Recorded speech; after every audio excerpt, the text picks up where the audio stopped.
نے تو وہ اسباب بنا لیے کہ جن سے فرشتے گھروں کے اندر داخل. صحیح مسلم کی روایت، لمبی حدیث ہے، وقت بہت مختصر. حضور علیہ الصلوۃ والسلام نے جبرائیل علیہ الصلوۃ والسلام نے عرض کیا تھا کہ میں شام کو آپ کے پاس آؤں گا. حضور علیہ السلام نے انتظار کرتے رہے لیکن جبرائیل علیہ السلام نہیں آئے.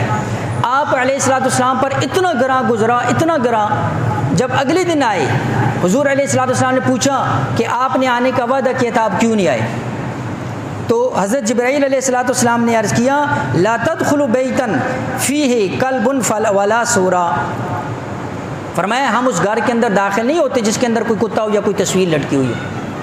آج ہم اپنے فوت شدگان کی تصویریں فریم کروا کر جو ہے نا جی گھروں کے اندر ہم وہ کام کر رہے ہیں جس سے رحمت کے فرشتے گھروں کے اندر داخل نہیں ہو رہے. گھروں کے نقشوں کے اندر پہلی چیز ٹی وی لانچ جو ہے نا جی کہاں پر ہوگا جی، کیسا ہوگا جی، اس کو کیسے ڈیکوریٹ کریں گے جی.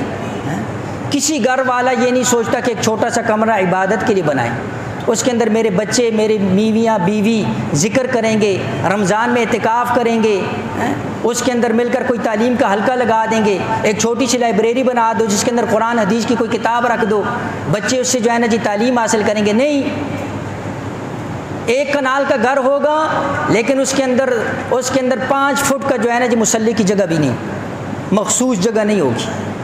ٹی وی لانچ کے لیے اور فلاں کے لیے اور فلاں کے لیے اور فلاں کے لیے سارے نقشوں میں چیزیں موجود ہوتی.